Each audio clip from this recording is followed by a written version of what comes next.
Hello there. Thanks for joining. Want to follow up on what we talked about on Sunday morning, the showdown between Elijah and the prophets of Baal. So at the end of that, 1 Kings 18:39 records for us, when the people saw it, they fell on their faces and they said, "The Lord, He is God. The Lord, He is God." In other words, when the fire came down after Elijah prayed and it hadn't come down, nothing happened at all.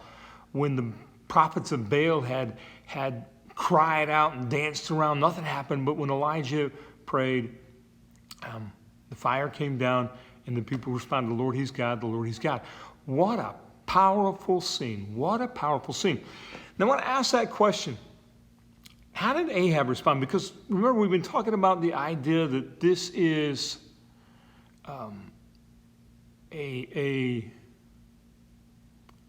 extension of God's grace to Ahab. He wants to reach him. We understand the scripture, for God so loved the world, He gave His only begotten Son. So God had a love for Ahab, and He was trying to get his attention.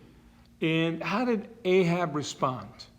So Ahab hopped in his chariot and he went to Jezreel, where Jezebel was at, and he told Jezebel, and we're going to read this out of 1 Kings 19:1 through 2. Now Ahab told Jezebel all that Elijah had done and how he had killed all the prophets with the sword. Then Jezebel sent a messenger to Elijah saying, "So may the gods do to me, and even more, if I do not make your life as the life of one of them by tomorrow about this time."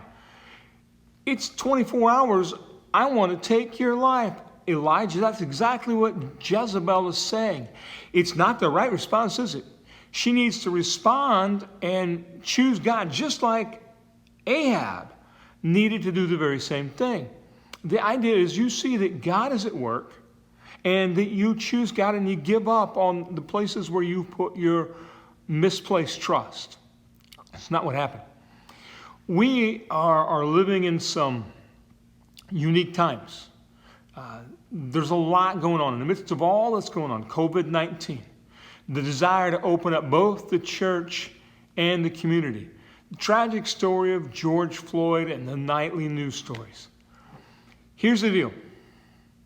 Through whatever happens, whatever threats come our way from a Jezebel, or what we see Ahab doing, or we see, there's a majority of people following after Baal, God requires the same of us as He did of Elijah, and what he was trying to get Ahab and Jezebel to do is to put their trust, our trust, in Him. Where do we find comfort? Where do we find strength? Where do we find peace? Where do we find wisdom? That passage from 1 Kings 18:39, "The Lord, He is God. The Lord, He is God." No matter what's going on in our world, no matter whatever happens, whatever comes our way,